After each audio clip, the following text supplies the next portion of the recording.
ドジャースのマックス・マンシー選手が米番組トークドジャーストゥーミーに出演し、自身の率直な思いを語りました。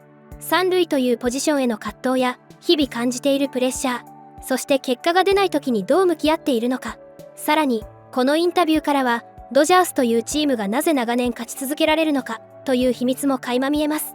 日本語字幕付きでご紹介しますので、ぜひ最後までご覧ください。No, totally. I'm going to go back for a second about her thanking you for not having sick days, because I'm not going to lie. This season, whenever things would happen and you were out and had little injuries here and there, like, we felt it. I've been a fan of the Dodgers my whole life, and I don't know what it is about you, but this season in particular, when you were not in the lineup, I couldn't help but just be like, I miss Max. Like, I need Max. Like, why is Max, how's he doing? Is he healing faster? Like, the presence you bring to the field. I think it's just a unique part of my skill set. In terms of like my talent, I'm not adding anything more than what's already out there. There's a lot of talented players. I think it's just what I can bring in the batter's box, in the dugout. We always talk about we need to get pitchers out of the game. We got to do things to, work their pitch count. That's what goes into a lot of our hitters meetings. And that's just something that I naturally do. And because I do it so well, it doesn't force other people to feel like they have to try to do that. Because some guys don't like to see pitches. They want to swing at every pitch that's thrown up there. And that's what's made them good. That's what's gotten them to the big leagues. That's what's made them all-stars. And there's no reason for them to change. And so when I'm not in there, all of a sudden people feel like they have to, start doing things that aren't naturally them.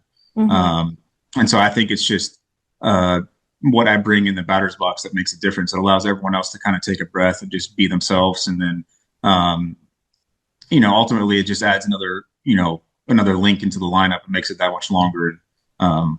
It's just when you've been around, you start getting the reputation. And that's kind of part of what it is.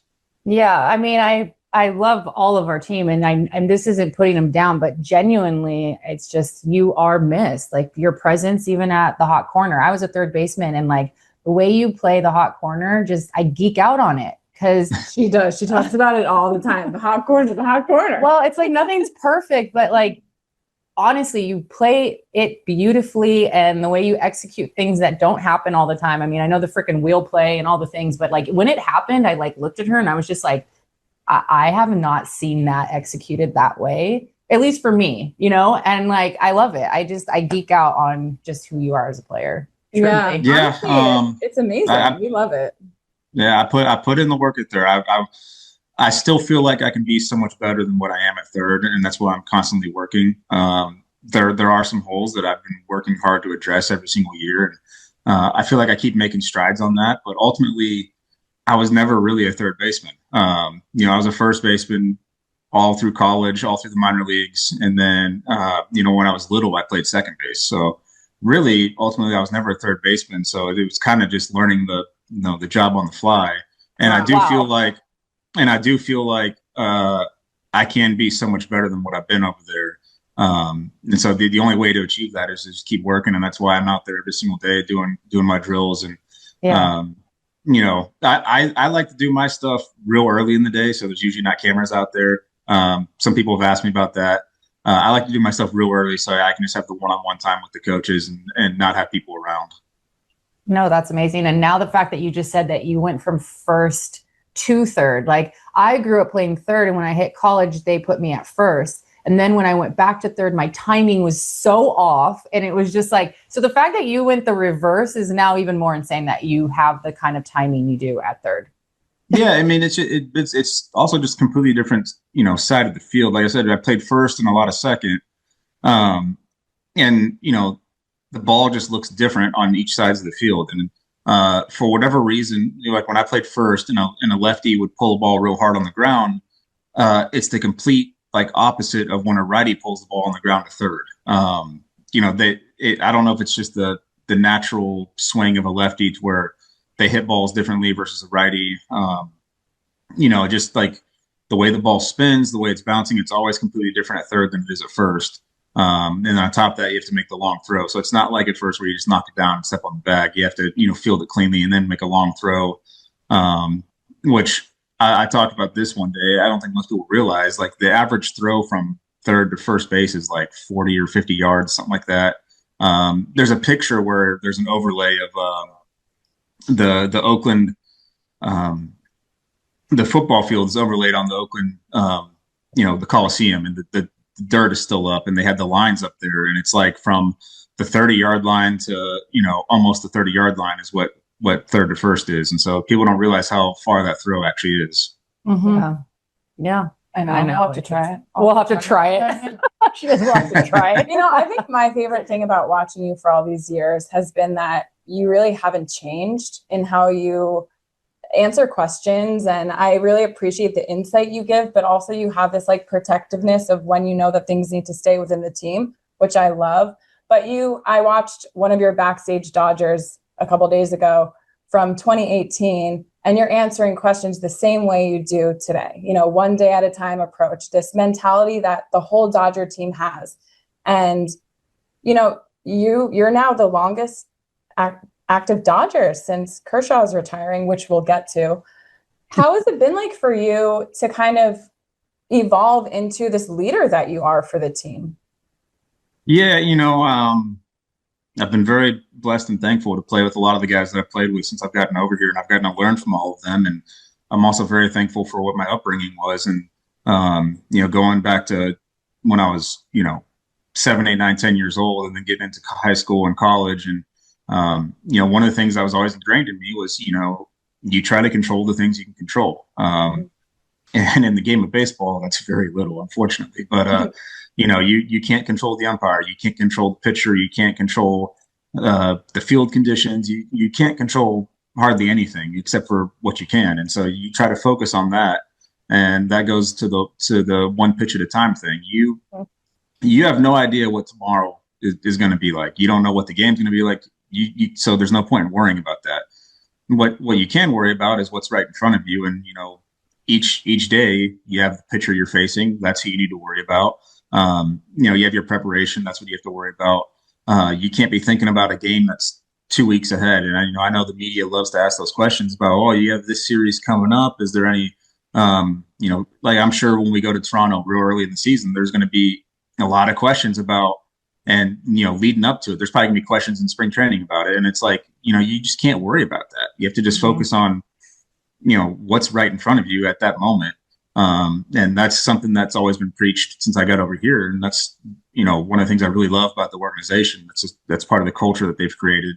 And that starts now really, but it really starts in spring training when you get everyone together. And, that's one of the things we've always harped on in spring training is how are we getting better today? And then carry that into the next day. You can't worry, if you're a pitcher, you can't worry about what your bullpen's going to look like in 2 weeks in spring training. You have to focus on what your regimen is for that day. How many balls are you throwing? Are you throwing off the mound? Are you throwing a flat ground? As a hitter, how many swings are you taking? What are you trying to focus on? And, that eventually that all leads to the bigger picture, but you can't really necessarily think about that at that time. Yeah. I mean, that's also just such a great mentality for life. Like I really gravitate towards baseball because I love that mindset, and becoming a Dodger fan, I really try and take that into my life of there's so much we can't control. So we can only do what we can. And I think that's why a lot of people kind of love this game. We always think we can control everything, but the reality is you can't. Man, Shohei. I mean, everyone talks about him, and it is pretty incredible to watch him. But to be honest, as a fan right now with the team that you guys are, I kind of feel that way about all you guys. Like it's really incredible. I mean, I've seen a lot of talented teams through my lifetime here as an LA fan, but I really had to stop and not let people make me feel bad for just being so in awe of what is in front of me, because you don't know from season to season what's going to change and, all the things. And so I was like, no one burst my bubble. Let me geek out on these guys, because it's been honestly incredible to see all you guys step up whenever any of you guys, there could be a void somewhere, but then all of a sudden somebody does something that just clears the void. And it's been really, really beautiful as a fan to watch you guys. It has. It's been fun. We have to come to your defense a lot, and as Dodger fans, and I wonder if people say this to you, but people would rather hate. It's easier to hate than really acknowledge all of the beautiful things happening within the organization and with the team. But what is so special and what we really like to highlight the most is, man, we have this star-studded team. But you are all great guys and great role models and really care and love each other. And so evident, especially, last season and this season. What has made this team this year? What do you think made this season so special? Yeah, the last 2 years we've gone through a lot throughout the course of the season. A lot of injuries, some stuff happening off the field. You talk about Freddie's family, you talk about just other stuff that's going on, and it just brings the guys closer together. And the injuries, they always suck, and we've had a lot of them, unfortunately. But that's also just the injuries are also just the repercussion of playing deep into the postseason every single year. It's really hard to do that and then come back the next year and do it again. And it kind of gives us some adversity, and it makes the guys get closer together, because that's the only way you can really get through that stuff, is you have to be closer as a team. If everyone's off doing their own thing, it's hard to, it's really hard to kind of scrape through those moments where you're missing a couple of guys, you're missing a couple of starters. And we've seen that a little bit where, when we get a big blow, we'll go out there and we'll have, a bullpen game or something, and just no one's firing on the right cylinder. Then there's been other times where it's like, okay, we all got to come together, and it just helps us find ourselves in those tough moments. And that's just what's made the team so special. Is unfortunately we've had to go through a lot of them, but it's also made us who we are. Yeah.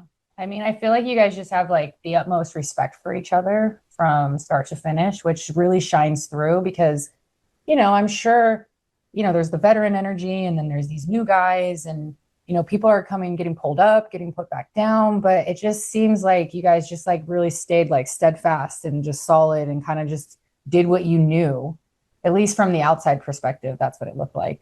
And I'm sure the teams are special too, and are gelling like you guys. But now you're starting to sound like everyone else. Even when we had Stan on, Stan's like, well, everyone, all other clubhouses care too. And I was like, I'm not talking about we're Dodger fans. Sorry. We just talk about our team. We know there's others out there, but we're I think for us though, it's just our veteran guys and our stars, and the amount of work that they put in each day. I've seen a lot of people in this game, and there's some guys that are just so naturally talented that they're all stars and Hall of Famers, and they don't necessarily work that hard. They're just that gifted at this game. And then with our team, we have multiple Hall of Famers, multiple All-Stars, and yet those guys are out there every single day early, and that's where you see the clips. You have Freddie and Mookie and me and Miggy every single day out there, doing our ground ball drills. And these are just boring drills that you almost kind of don't want to do, but it's just become our routine that we're out there every single day together, making sure, and we're also holding each other accountable. Like, hey, did you guys do your infield stuff yet? Did you do your cage work yet? And, for me, and I know this started before him, but for me, that's always started with Kirsch. From the day that I had walked into the clubhouse years ago now, that was one of the first things I noticed was there was nobody that had more fun than him, but there was also nobody that worked as hard as he did. When he showed up to the field, it was 3-4 hours of just nonstop. How am I getting better? What am I doing in the weight room? What am I doing out on the field? How do I work on my mechanics, work on this pitch, work on that pitch? Do my stuff in the training room. What do I need to do to be better? I'm going to work as hard as possible. I'm not going to stop. And then when that's over, it was he was the greatest teammate ever. He loved having fun in the dugout. He loved having fun in the clubhouse. And that was how he was a leader, was he just set the tone with how he worked and how he went about his day. He didn't have to be a vocal guy. And that was one of the things that immediately stood out to me and that I noticed. And so when you're talking about one of the greatest pitchers of all time, that's how he's going about it. It kind of makes you look at yourself and be like, okay, maybe there's some things I could do a little bit better. Mm-hmm. And then just throughout my career here with the Dodgers, the guys we brought in, I've already mentioned, Freddie and Mookie and all those guys, they immediately we're doing the same thing, picking up on the same thing. It's how can I get better? How can I, what do I need to do to be better? How hard do I need to work? And, there's never a stopping point with that. There's never too much work you can put in. You can always be getting better. And then once that's over, how am I going to support my teammates? How am I going to go out there and win? It's not just all about me. There's certain times of the day that it's about me and how do I need to get better. But then once that game starts, it's how do we make this team win? What do I need to do to help this team win? And, I just think that's something that we have that's really unique here.